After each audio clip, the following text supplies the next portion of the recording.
Salut, c'est Nat Mendoza. Voici mon Click Talk. Check.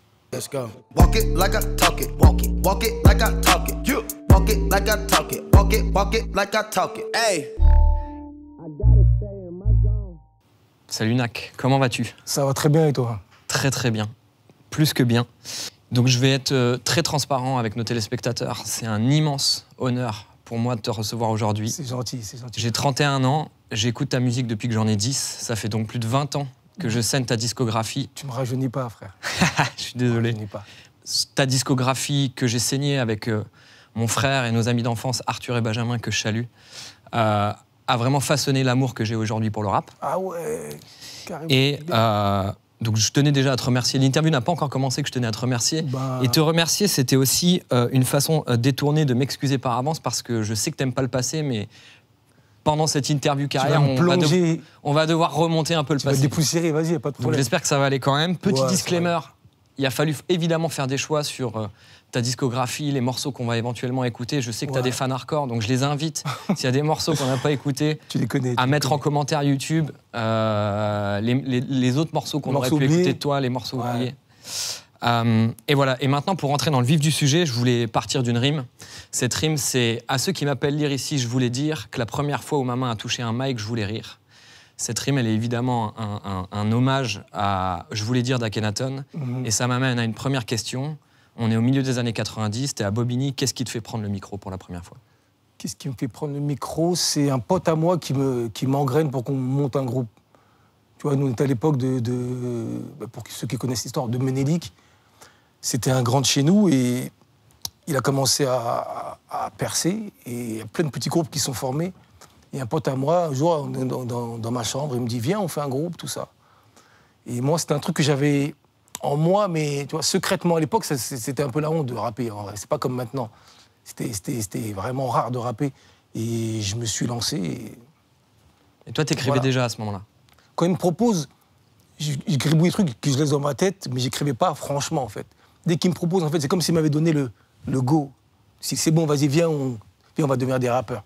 Et après, on s'est lancé. C'était pas terrible au début, mais on s'est lancé. En tout cas, la première fois qu'on t'entend officiellement derrière un micro, c'est sur le morceau devenu mythique depuis, le terriblement toujours actuel 11-30 contre les lois racistes. On écoute et on en parle juste après.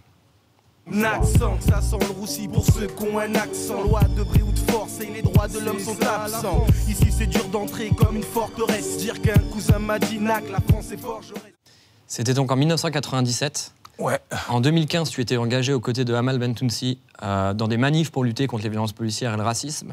En 2022, l'extrême droite est au second tour des élections présidentielles en obtenant plus de 13 millions de suffrages. Qu'est-ce que ça se fait de te dire qu'entre le premier morceau que tu as rappé et aujourd'hui, rien n'a vraiment changé, voire même que c'est pire? C'est le climat de la France, en fait. Après, moi, dans mes morceaux, j'ai jamais trop appuyé sur la politique parce que je trouve que j'ai pas la légitimité, mais j'ai pas les mots. Il y a des gens qui sont plus doués que ça pour moi. Mais après, moi, aussi, quand moi, mon combat, mon militantisme, c'est me sortir de réussir ma vie avec ma famille et tout. C'est pas égoïste, mais c'est mon premier combat, en fait. Après, dès que je peux aider, si on m'appelle pour une association, pour quoi que ce soit, je réponds présent. Il n'y a pas de souci. Mais j'ai jamais eu l'âme du militantisme dans mes textes, en tout cas. En tout cas, cette apparition qui est assez improbable à l'époque, puisqu'en fait, ton nom apparaît aux côtés de plein de stars. Ouais, j'étais comme un fou à l'époque. Hein. Akhenaton, Fab, Stomy, il y avait vraiment du monde. Je me rappelle même plus tellement il y avait de monde. À l'époque, c'était beau gosse, en tout cas. Ouais. Et donc, cette première apparition, toi, tu la dois au rappeur Ménélique, qui représente en France un des premiers gros succès finalement du rap français, notamment avec le single de platine Bye Bye, dont on regarde les premières secondes du clip.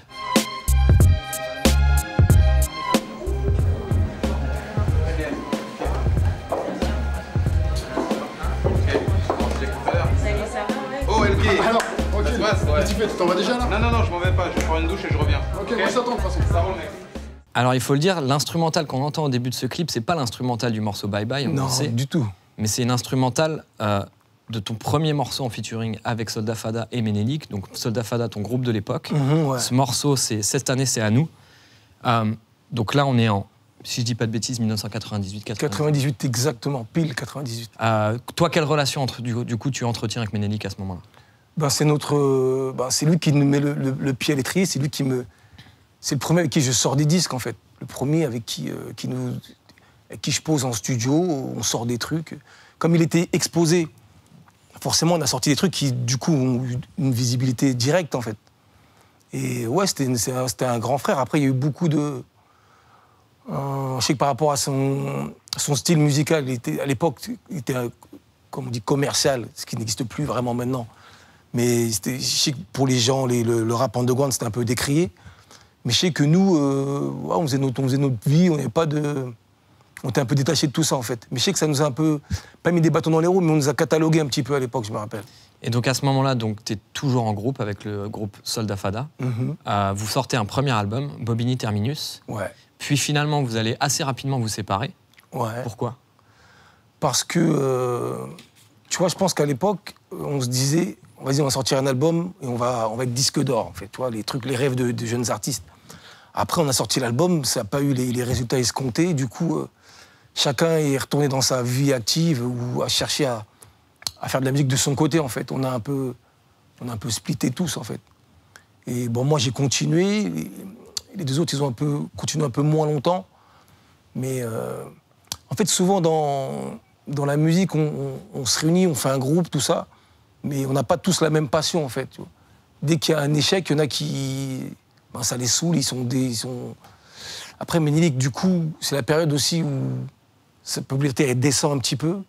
Donc, du coup, il est moins derrière nous. Et après, il y a beaucoup de gens de l'époque qui ont arrêté la musique, carrément. Tu vois. Moi, je suis le seul têtu ou inconscient qui a continué.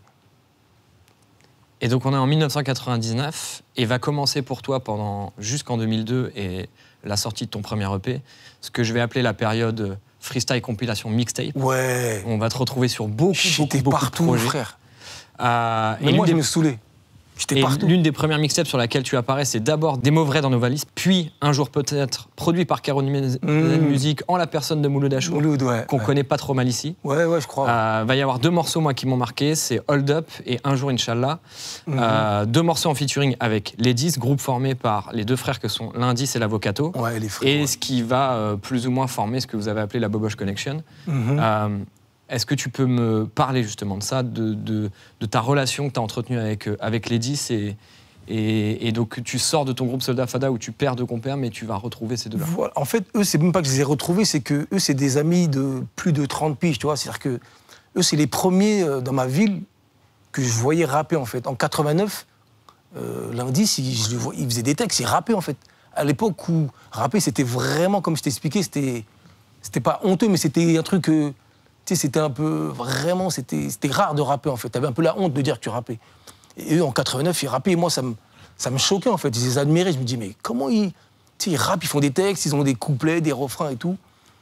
Et j'ai toujours... le premier texte que j'ai écrit, mon premier 16 que j'ai trouvé valide, je l'ai rappé devant l'Avocato, je me rappelle. Et dès qu'il l'a validé, je me suis dit, c'est bon, je suis un bon rappeur. Si lui me l'a validé, c'est bon. Tu vois. Et vraiment, c'est des... Eux deux, c'est plus que des collègues de rap, c'est comme des frères. Mais ils m'ont vachement influencé dans la musique. La technique d'écriture, les multisyllabiques, tout ça, ils m'ont beaucoup influencé. Je voulais faire mieux qu'eux. C'était mon Graal, en fait. En tout cas, vous sortez parmi les premiers morceaux sur lesquels vous collaborez ensemble, il y a Hold Up, et sur lequel tu as cette rime. Il y a tant de Porsche, de BM, de Mercedes SL, la rue me laisse que des merdes et des séquelles. Si je te cite cette rime, c'est parce que j'aimerais éclaircir une rumeur avec toi. Depuis le début de ta carrière, il y a des marques de voitures dans tous les morceaux. Cette rumeur, en gros, elle disait qu'à l'époque, tu planais tellement au-dessus de la concurrence que quelqu'un ou toi-même t'étais lancé le défi de poser des marques de voitures partout dans tes morceaux. Mais tu sais qu'on me l'a déjà dit, ça, en fait. Est-ce que c'est vrai, est-ce que c'est faux? D'où vient cette... En fait, c'est... tu vois, des mots comme Mercedes, parce que nous, t'es beaucoup dans la rime, dans les sonorités. Et c'est les marques de voitures, c'est des mots qui sonnent bien, tu vois. Mercedes-Benz, tu vois. Tu vois, ça sonne mieux que tabouret ou miroir, tu vois. C'est des mots qui claquaient sur le truc. Et ouais, du coup, j'avais toutes les marques de voitures, que j'avais pas d'ailleurs, dans mes textes, tu vois. J'avais beaucoup de... même des mots un peu anglophones, tout ça, là, pour que ça swing un peu plus, tu vois. Et ouais, on m'a déjà dit que je mettais beaucoup de marques de voitures. C'est marrant que tu me dis ça. Mais tu t'es pas lancé un défi à toi-même, donc la rumeur est fausse. Non, la rumeur est fausse. Non, jamais, non. Très bien. Non. Pour ma prochaine question, on regarde une vidéo et on en parle juste après. Ok. C'est chaud comme le magma. Mac, ma vie c'est Mad Max. Knack, knack, le mic man. Je parle mal que Mac Manus. Le mic marche, donc peace, one love. Olanko des styles, Bamileke, Ngala, appelé one love. Bambala, non Jack, man, j'aime jacter le monde. Faut le dominer sans demander le monde. Le top stand, j'ai accédé. Le top, j'ai accédé. J'ai accédé que tu zen comme un rasta quand on déjà. Pierre, immatriculé 1, 664. Les racistes, ils se cachent. Je sais que c'est la cour d'assises si je craque. Eux, ils foutent nos vies en l'air alors qu'on sait le faire. Je suis noir, les yeux rouges et les dents jaunes. Arc-en-ciel frère, débarque en omblo. Sur le plateau de Nila Lombroso. Attaque nombroso, mal compris. Je veux des nombreux autres, mal encadrés. Y'a pas de cadre, navré, y'a pas de rap. Mais pour la madre, padré, y'a pas de respect, pas vrai. Mendoza, j'fonce, boum boum. La porte est casse, c'est mon rap, c'est comme mon sperme. C'est mon portrait craché, fou comme un russe qui fait chin-chin. Avec un shit-shit, si ça j'aime, les lots. Aime, faut bien, j'aime. Un jour j'ai su, tu voulais que je sois la gloire déchu. Voir ma chute, moi au père laché, tu peux t'asseoir dessus. Une critiquer, c'est du passé, maintenant je les séduis. Je les emmerde quand même, pessimiste, non, lucide, oui. Donc voilà, cette vidéo, elle date de 2001. On la doit à Juvénile qu'on salue. Exactement, ouais, big Je vais pas te cacher qu'avoir regardé cette vidéo-là aujourd'hui avec toi, c'est un petit kiff pour moi. Parce que hors champ, on le sait pas. Mais il y a Anthony Chélan, l'ancien rédacteur en chef de Click, qu'on salue également, No More Empty Fridge. Et dans cette vidéo, on aperçoit également, plutôt dans la vidéo, Tonton Marc, venu le jour-là au studio te faire écouter des instrus de Vincile. Ouais, exactement. Est-ce que tu peux nous expliquer qui est Marc, donc Marc de Bombe Attack, et quel rôle il a joué dans ta carrière? Marc, je l'ai rencontré via les 10. Il était animateur sur 88.2. C'était le Fred avant Fred, tu vois. C'était l'époque des 88.2. Il faisait les freestyles, Time Bomb, tout ça. Il a fait découvrir, il a mis en lumière les X-Men, les Oxmo, tu vois. C'est là qu'on les a découverts. Et via les 10, je l'ai rencontré et tout. Il a kiffé notre rap et tout. Et on a fait un petit bout de chemin ensemble. Il m'a beaucoup... tu vois, à l'époque, je me rappelle, j'avais fait un morceau avec les X-Men. On va en parler juste après. J'ai fait un morceau avec les X-Men et ça m'avait mis en lumière. En fait, avec les 10, il nous a permis de rapper avec des gens du moment qui avaient le vent en poupe. Et nous, ça nous a donné une visibilité. Et il avait des bonnes idées, Marc. Il avait des bonnes idées. On n'était pas d'accord sur tout, mais il avait des bonnes idées. Après, pour ma signature, il était pour beaucoup à ma signature à BMG. Après, on s'est un peu perdu de vue, mais je lui dois pas mal de trucs quand même. Ouais. C'était un petit Américain, Marc. Il avait des qualités.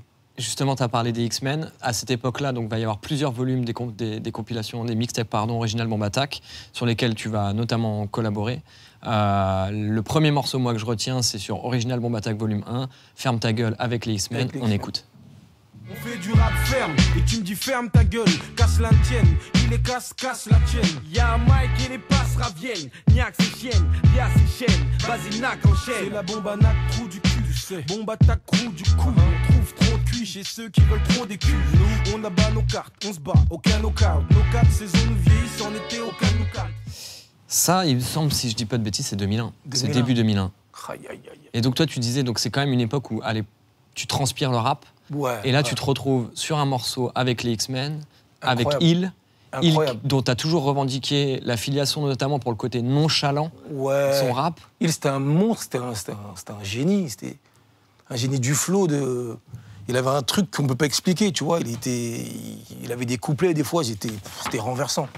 Niveau technique, il avait un petit accent un peu américain quand il rappait. C'était trop Il vraiment, c'était un très... Qu'est-ce que ça te fait, toi, à l'époque, de poser avec les X-Men sur ce morceau-là? Je me dis, il faut pas que je fasse de la merde. Faut que je sois gainé quand j'y vais.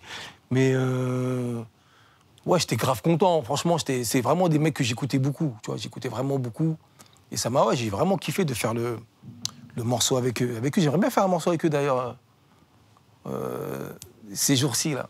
Tu vois, de notre époque, ça serait sympa. C'est vrai qu'ils ont ressorti là. Ouais. C'est vachement bien. Ouais, très très bien. Le deuxième morceau, moi, que je retiens, c'est à l'époque de tes freestyles, c'est sur Original Bomb Attack Volume 4.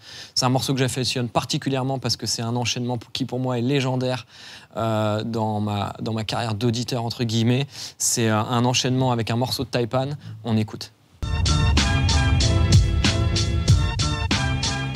J'aimerais voir Nakfat en 4x4 ou en Yamaha, Zarmaha. Priori man, dans mon rap, Yamaha. Comme un rime, donnez rien sur le beat, j'ai subissé. Mais si la poisse appuie encore sur bis, là je suis baisé le fils. Désormais armé jusqu'aux hormones, c'est le désordre man. Eux ils me donnent des ordres, je suis hors norme. Mon scud, c'est moi en forme de vinyle. C'est un truc pépère, papillé, en somme y'a le feeling. Nous on veut tous les trucs beaux qu'on peut pas avoir. Pourquoi tu crois que les Kaira Banks sont Kaira Banks? T'as une réponse? Non, je connais tarif, ta gueule, qu'est-ce qui t'arrive? Pas de crari, feu t'arrive, la mienne, ça va merci. J'aime faire la Java morceau, je sais qu'un jour la merde ça va nous ressouder. La chance c'est Big Sou, demande à X ou Y. Ceux qui ont un peu de couilles, bicrave, et ceux qui ont pas sous regrettent. Trop de speech, dur de positiver. Je suis trop de spice, couplet, je l'ai posé de vie. Qu'est-ce que ça te fait de réécouter ce genre de morceau? C'est marrant parce que, bon, déjà, j'étais un malade des rimes, des placements, vraiment, c'était au millimètre, vraiment, on écrivait. Moi, à cette époque-là, j'écrivais pour impressionner les rappeurs techniques, en fait, tu vois. J'étais vraiment en mode l'élite, je voulais vraiment impressionner les rappeurs techniques. Mais ce qui est marrant, c'est que c'est tous ces freestyles-là qu'on voit, quand tu les... Tu sais, c'est pas comme maintenant où demain, je sors un morceau, je vais sur Twitter, j'ai directement les retours. Ça, on écrivait, ça partait, on savait pas ce que ça devenait, en fait. On savait pas si c'était bien, si les gens avaient aimé ou pas. Et c'était marrant, on avait une innocence dans le rap, en fait. C'était de la performance. C'est pas pour faire le nostalgique ou quoi, mais il y avait un côté un peu plus vrai, un peu plus frais, tu vois, un peu plus naturel. Et puis tu pouvais pas regarder le nombre de vues qu'il y avait eu sur ton clip, le nombre de streams. Exactement ça. Voilà. C'est le bouche-oreille. Tu sais, quand tu avais un concert, c'est là où tu voyais que les gens, tu avais des retours, les gens qui venaient te voir au concert. Mais tu n'avais pas le retour direct d'Internet de maintenant, tu vois. En tout cas, ces morceaux-là, donc, ils sortent vers 2001-2002. Ils précèdent la sortie de ton premier EP, début EP en 2002. C'est plus ou moins au même moment que ta signature en maison de disques va se faire, c'est le BMG, si je ne dis pas de bêtises. Ouais, un peu avant le début EP. Ouais. Et tu auras notamment Danny Dan comme DA. Oui, chez BMG. Ouh là là, t'as des infos. Hein. Et donc, Danny Dan. Par rapport à cette signature, justement, on en parlait juste avant quand on évoquait Marc. Marc de Bombatak s'est exprimé sur cette signature, on va dire, quelque peu infructueuse, quelque part, dans le podcast featuring avec Driver.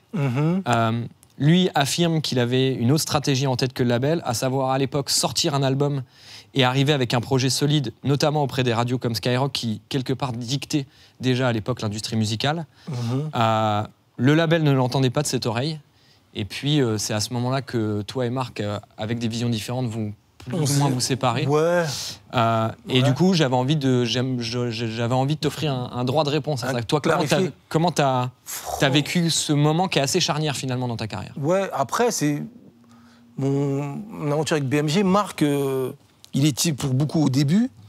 Après, ce qui a fait qu'on ne sait pas, franchement, c'est tellement... Ça remonte à tellement longtemps que c'est flou, en fait. Donc, ce qu'il dit...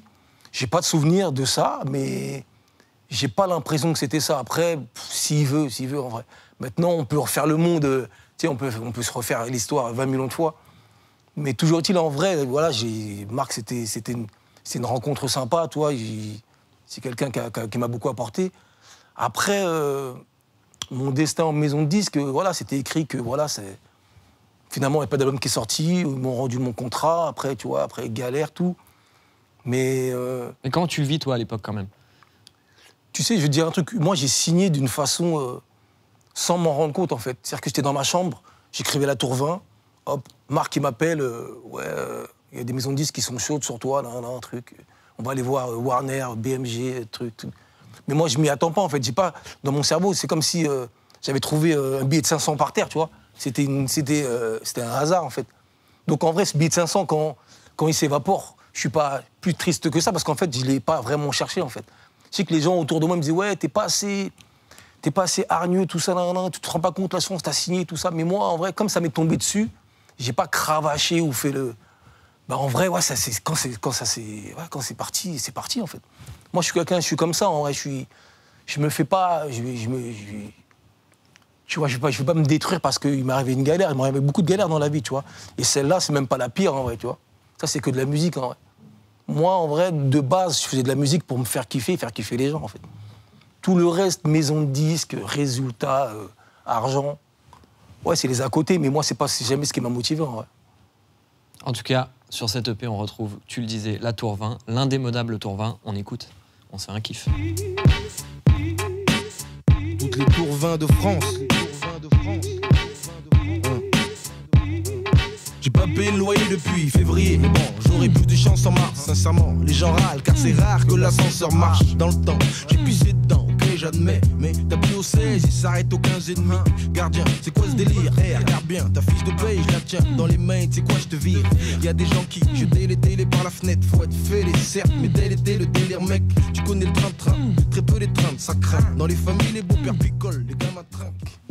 La Tour 20 dans ta carrière, c'est un morceau qui est assez important et c'est peut-être le morceau qui commence à faire comprendre aux gens que t'es un bon rappeur, en fait. Ouais, en fait, c'est mon premier bon morceau, en fait. Pour moi, hein. C'est-à-dire que j'ai fait Ça sent le roussi, des morceaux, des freestyles, tout ça, mais c'est mon premier morceau où il y a un thème, des couplets, des refrains, tout est cohérent et le tout fait une identité, en fait. C'est mon premier morceau, carte d'identité un petit peu, tu vois, avec un humour un peu décalé, un peu cynique, un peu, tu vois. Et c'est mon premier morceau, ouais, c'est le morceau qui déclenche plein de trucs. Et justement, pour toi, c'est quoi un bon rappeur? Un bon rappeur Après, pour moi, il y a deux trucs. Il y a artiste et rappeur. C'est-à-dire qu'il y a des mecs, pour moi, c'est des bons rappeurs, mais c'est pas des artistes. Il y a des mecs, tu vois. C'est-à-dire que c'est des bons rappeurs, c'est bon. Il rappe bien, il écrit bien, il kick bien, tu vois, il est dans les temps, tout ça, il fait ses petites rimes. Ça, c'est un bon rappeur. Après, un artiste, c'est un mec qui t'emmène autre part, tu vois, où ces morceaux, il te transportent dans autre chose. Tu vois, c'est pas juste le morceau, il est fini. Ah, il était bien le morceau. Après, tu le réécoutes pas. Pour moi, un artiste, c'est un mec, son morceau, tu grandis avec, où il te rappelle des époques. Tu vois, il y a des phrases du morceau que tu répètes souvent, tu vois, comme des trucs de philosophe, tout ça. Et pour moi, un bon rappeur, il y a plein de bons rappeurs, en vrai.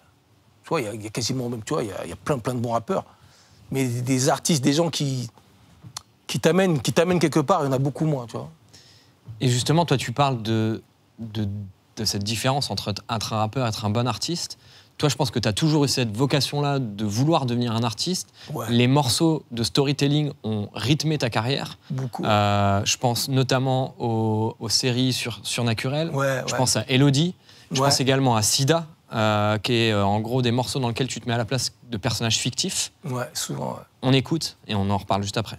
Je mélange d'un zombie et d'un toxico. Hey, même pas de gosse, mourir à 25 ans, putain que c'est tôt. J'ai fait le con, je sais ce qui va m'arriver alors. La mort, le seul rendez-vous où je vais arriver à l'heure. Les anges me lâchent, le diable me récupère. Mais bon, qu'est-ce que tu veux quand tu fais des conneries, tu peux. J'ai fait le con, je sais ce qui va m'arriver alors. La mort, le seul rendez-vous où je vais arriver à l'heure. Les anges me lâchent, le diable me récupère. Mais bon, qu'est-ce que tu veux quand tu fais des conneries, tu payes.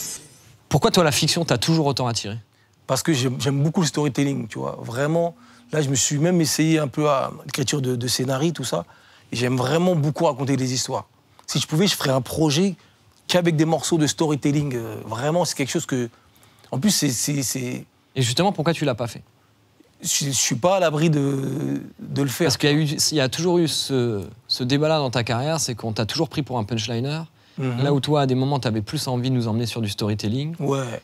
Mais moi, je préfère, moi. C'est même plus dur de faire des trucs freestyle où tu racontes rien que d'écrire un storytelling. En vrai, dès que t'as c'est-à-dire que t'as un thème, après tu y vas, tu vois, t'as des... Voilà, c'est plus riche, en fait, tu vois. Moi, j'aime beaucoup raconter les histoires dans les morceaux. Ça parle beaucoup aux gens, en plus, tu vois. Et donc, toi, par exemple, sur quoi t'aurais envie d'écrire aujourd'hui? Bah, tu vois, j'ai fait beaucoup de storytelling sur des thèmes tristes, tu vois. Sida, Elodie triste de fou. Même, j'aime pas ce qui m'a pris en vrai. Elodie, 17 ans, lycéenne. Oui, c'est elle, elle se pose des questions, mais tu sais, elle trouve pas de réponse, pas de QCM. Par la fenêtre, elle visualise son avenir ou sa chute. Pourquoi sa mère boit, pourquoi son putain de beau-père veut mettre sa main sous sa jupe. Et j'aimerais bien faire des storytelling sur des trucs un peu plus... Pas rigolo, mais des trucs un peu plus... moins tristes, en tout cas, tu vois. Tu vois, la vie de tous les jours, mais moins triste. En tout cas, donc, on est en 2002, la Tour 20 est sortie, on arrive en 2003, ton prochain projet Street Minimum ne sortira qu'en 2006. Ouais. Pendant cette période, tu sors relativement assez peu de morceaux. Ouais. Et un phénomène assez particulier va participer à créer ton aura un peu sur le rap français. C'est la diffusion d'un bootleg qui va beaucoup tourner sur les forums de hip-hop, oui. avec une centaine de morceaux. Est-ce que tu te souviens de ça? Ouais, en fait, ce qui tournait à l'époque, c'était les maquettes que j'avais fait à BMG, en fait, de mon album, qui n'est jamais sorti, tu vois. Et ce qui a tourné pendant des années, Sida, l'an 2020, sur le sample de Pierre Bachelet, il y avait quoi comme morceaux? Il y avait beaucoup de morceaux. L'amour, quelle comédie, Cicatrice, et ben c'était mes maquettes de BMG de l'époque, en fait. Okay. Et ça a tourné comme un album virtuel un peu, tu vois. Les gens, ils avaient une dizaine de morceaux de NAC qui tournaient comme ça, et ça m'a maintenu en vie un petit peu dans leurs oreilles. Et ça t'a fait plus ou moins, ça t'a fait du bien, en fait, quelque part. Ouais, en fait, ouais, vraiment. Vraiment, les gens, ils se sont dit, mais ah ouais, mais en vrai, il a des morceaux, donc ils attendaient la suite, en fait. Trop bien. Ça m'a maintenu en vie, en fait. Bah déjà, je te fais un premier cadeau, c'est que ce bootleg, je te l'ai mis sur une clé USB. Mais non! Il est là. Ah ouais, merci, frère. Il y a tout. Il y a tous les morceaux, il y en a une centaine. Mais non! Merci vraiment. Dans cette clé USB, il y a également le clip de ton freestyle au moment de Coup de Poker au studio Les Frigos. Ouais. Et il y a également ton premier clip avec Soldat Fada en bonne qualité. Oh là là là là. Hey, mais t'es vraiment gainé, t'es vraiment... Ah ouais, oulala. Séquence émotion. Non, vraiment, merci. Dès que je rentre là, je me fais un... Ah ouais. Merci Valentin, merci frère. De rien. C'est pas rien ce que tu fais, ce que t'as fait. Finalement, donc en 2006, sort ton premier long projet quelque part, donc c'est Street Minimum. Ouais. Donc une street mixtape avec peut-être un des morceaux les plus iconiques de ta discographie, entre guillemets, Chanson triste. On écoute. Ouais.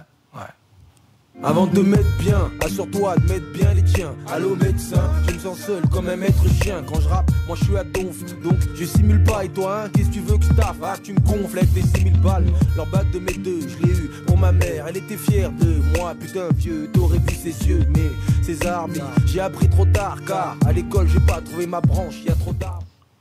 Moi, je me rappelle qu'à l'époque, en gros, il y avait eu énormément d'attentes autour de ce projet parce qu'en fait, on attendait tous ton premier album. Ouais. Finalement, sort cette street mixtape avec des morceaux qu'on avait déjà entendus, plus quelques inédits. Ouais, c'était une mixtape. Hein. Voilà. Avec le recul, quel regard tu portes sur ce projet-là? Tu sais, moi, je vais te dire un truc. Ce projet, je l'ai fait en mode fourre-tout. C'est-à-dire que je me suis dit, bon, j'ai pas encore le dos assez solide pour sortir l'album, donc je vais leur donner des morceaux qu'ils ont déjà entendus, plus des inédits. Tu vois, vraiment à l'arrache, on bricolait, tout ça, machin. Et il n'y a que dernièrement que je me suis rendu compte que pour des gens, c'est mon meilleur projet, en fait. C'est leur classique, en fait. C'est pour ça que je te dis, la musique, en vrai, il y a un côté qui t'appartient pas, en fait. Tu sors le projet, après, le destin du truc, c'est plus entre tes mains, en fait. Et Street Minimum, moi, j'avais honte, mais je me disais, vas-y, c'est un truc vite fait, t'as vu, faut pas qu'ils se disent que c'est mon niveau de maintenant, tu vois. Et finalement, pour certains, c'est mon plus gros projet. Donc en vrai, la musique, tu vois, il n'y a pas de... C'est de la magie, en fait. Il n'y a pas d'explication, en fait. Fast forward, en 2011, sort ce qu'on peut considérer comme étant finalement ton premier album, Le Monde est mon pays, sur lequel on découvrira que Nak et Shakira ont un point commun. Ah ouais, on écoute. Shakira, il m'a tué.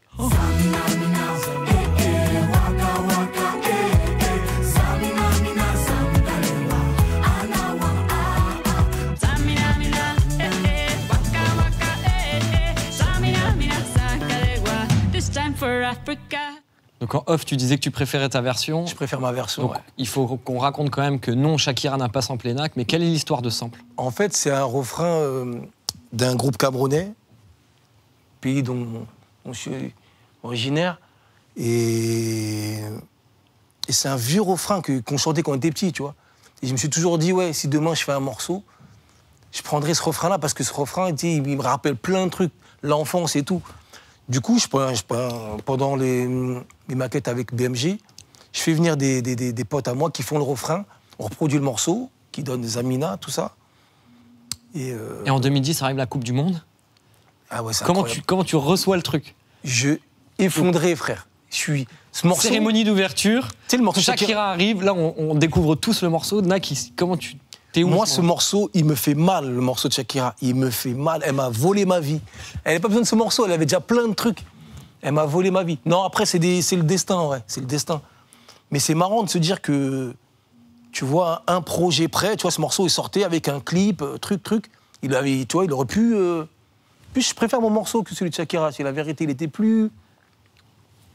ça racontait des trucs, tout ça, machin. Mais c'est marrant. C'est marrant, parce qu'à chaque fois que j'entends ce truc de Shakira, j'ai une migraine. Sur ce même projet, on retrouve également un morceau qui s'appelle Mon fils, ce héros. T'as grandi dans un coin tranquille, mets ton daron non. T'es dans le foot, allons bon, vas-y shoot ton ballon rond. Mon fils, ton rap par cœur, mes phases nakiennes, c'est mon double parce qu'on n'est pas lié que par mon âge. Qui, pour moi, fait un peu écho à Mon roi de Youssoupha, 10 ans après. D'accord. Et la question que je me pose, c'est pourquoi c'était important pour toi de dédier un morceau à ton fils? Parce qu'en vrai, le rap, tu vois, c'est bien de... Tu vois, c'est ce que je te disais tout à l'heure, il y a des bons rappeurs, mais après, il faut offrir autre chose aux gens. Quand tu ressens quand tu vis des trucs, c'est bien de le mettre dans ta musique, tu vois. Moi, j'étais papa pour la première fois, et il fallait que je fasse un morceau où j'en parle, tu vois. Pour moi, c'était logique. Tu vois, j'avais besoin de mettre ça sur un support, tu vois, l'écouter, tu vois. Faire un morceau sur ma paternité, en vrai. Et ton fils, il a quel âge aujourd'hui? Il va avoir 22 ans, là. Et quel regard il porte sur ta carrière de rappeur? C'est marrant parce que il connaît tous mes textes. Des fois, il me sort des rimes, ça, même moi, je me rappelle pas. Il me dit, ah, t'as pas la rêve, tout ça, alors que c'est mes morceaux, tu vois. Je vais pas dire qu'il est fan, mais il connaît tout, en fait. Il connaît tous mes morceaux. Et c'est marrant parce que, tu vois, il écoute des trucs d'aujourd'hui, mais je sais que par rapport à moi, il a baigné aussi dans les trucs un peu old school, tu vois. Donc, il a les goûts, il a nos goûts à nous, plus sa culture de jeunes de 22 ans d'aujourd'hui, tu vois. Et il écoute quoi aujourd'hui? Il écoute tout, il écoute SDM, il aime bien SDM, Nino, tout ça, il aime bien, les trucs qui sont du bon rap, quoi. J'aime bien, moi aussi, c'est pas mal. Et justement, dans la nouvelle génération, il y a un rappeur que tu avais invité sur le projet suivant qui s'appelle Darkson.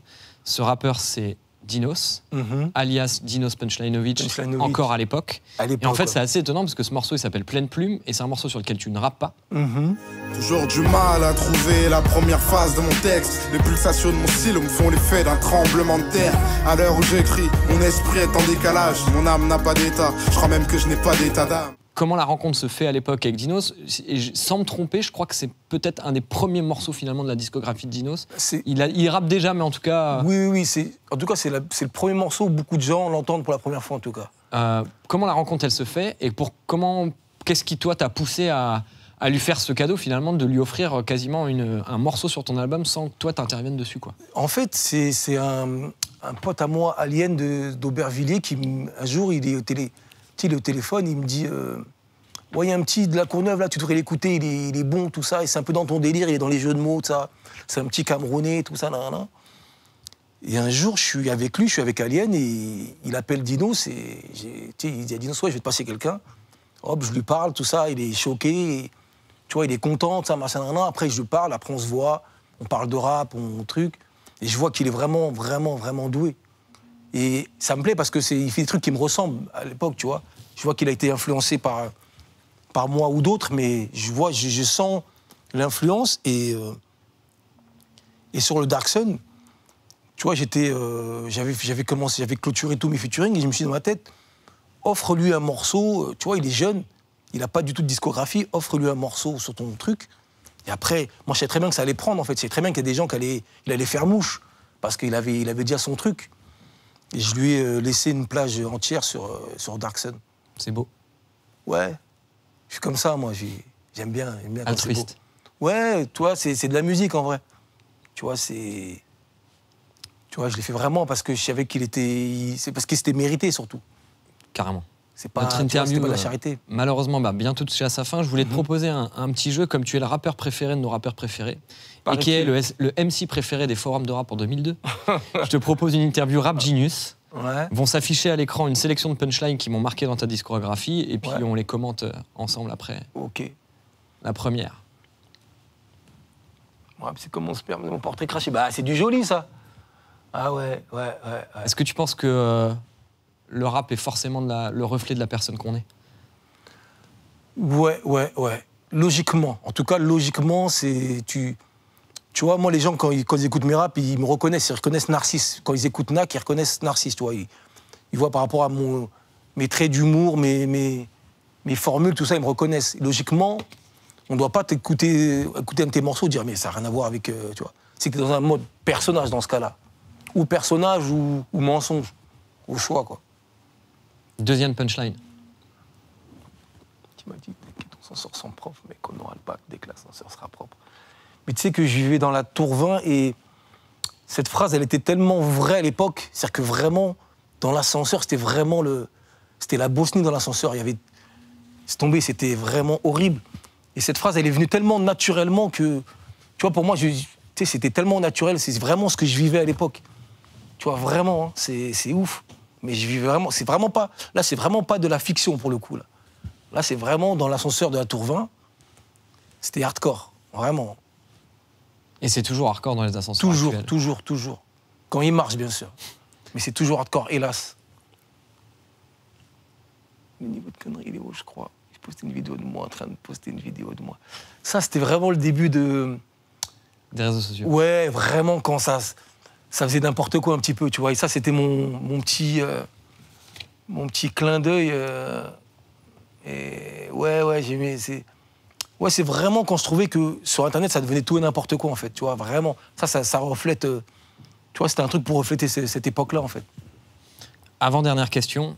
Ton dernier album en date est sorti en 2016, Dark Sun 2, sur lequel on retrouve un morceau qui est très cher à ton cœur, qui s'appelle Mama. Ouais, très dur. Est-ce que tu peux nous expliquer pourquoi? Très, très dur, ce morceau. C'est-à-dire que maintenant, carrément, quand je l'écoute, je peux plus l'écouter, en fait, maintenant. C'est-à-dire que je l'ai déjà fait en freestyle à Skyrock. Je me suis arrêté, j'ai fondu en larmes. J'ai des amis qui m'ont appelé au téléphone quand il est sorti. Ils m'ont appelé ils étaient en larmes, tu vois. Une cousine qui me dit, ouais, c'est son morceau préféré à chaque fois qu'elle écoute, en larmes. Et après, c'est un morceau sur ma vie, dédié à ma mère, mais sur ce qu'on a vécu, tout ça. Mais c'est des morceaux durs, en fait. Avec le temps, c'est dur. Est-ce que le rap, c'est une bonne thérapie? Ouais. Parce que dans ce morceau, j'ai des trucs que je peux pas dire, par exemple, à ma mère ou même à un pote. Et bien dans ce morceau-là, je peux le dire. Je suis en mode rap, tu vois, j'ai un peu le bouclier de l'écriture. Et ouais, c'est grave une thérapie, le rap. Franchement, en tout cas pour moi, ça me servait de thérapie. Vraiment. Dernière question. Pendant le confinement, Mouloud Achour t'avait reçu dans des lives Instagram, clique à la maison. On regarde. Quand est-ce que tu ressors un truc? Faut arrêter là. Justement, pour recommencer. Après le confinement, après le confinement, frérot, je sors des ténèbres, frère. Je sors des ténèbres, frérot. Bon alors, le peuple veut savoir. À chaque apparition, regarde là, je suis ici, là, Click Talk, et je te dis, dès que je sors de l'émission, là, studio, non, mais en vrai, moi, je fais pas de la musique par nécessité, en fait. Tu vois, moi, il faut que j'ai envie. Tu vois, quand je croise... Par exemple, toi, ma rencontre avec toi, elle me donne envie de ressortir des trucs. Tu vois, quand je croise des gens qui apprécient mon travail, eh ben, ça me donne envie de ressortir des disques, en fait. Parce que moi, c'est un partage avec les gens qui kiffent. C'est pas pour manger, c'est pas pour la gloire, pour les trucs. Moi, la musique, c'est un partage de ma passion, ouais. Mais pour le coup, j'annonce rien comme date, mais pour le coup, je suis sur un nouveau projet. Musical ? Hein? Musical, ouais. On attend tous. On est une armée. Ouais, on veut du NAC. On veut du NAC en 2022. Mais c'est ça, en fait. C'est que je vois qu'il y a vraiment des gens qui, 6 ans après, ils attendent encore. Mais vas-y, vous avez gagné, je vais sortir un autre truc. Mais moi, ça me fait du bien, en vrai. En vrai, tout le monde est gagnant. Merci NAC pour cet entretien. Merci à toi, Valentin. Comme d'habitude, je propose à mes invités qu'on se quitte en musique. Et comme on a tous très envie de te voir revenir pour le show, on se quitte avec Showtime, produit par l'excellent CHI. Ouais. Merci NAC. Et merci à mon grand frère et nos copains d'enfance avec qui on a saigné tes morceaux. Tu leur passeras le bonjour. Merci de pour ma tout. part. Merci Showtime. Ceux d'en face, ils m'aiment pas, mais à la base, je les insulte, je tabasse les sons et ils finissent à la dash des instrus. Quand je m'amène sur le beat, c'est la même chaîne de vie m'amène. Damn, Showtime, c'est un kiff que tu prends de voler, un instant de folie, vous voyez, Showtime. On peut pas vraiment en parler, il faut le vivre même, y aller, Showtime. C'est un kiff que tu prends de voler, un instant de folie, vous voyez, Showtime. Bref, on s'en bat les...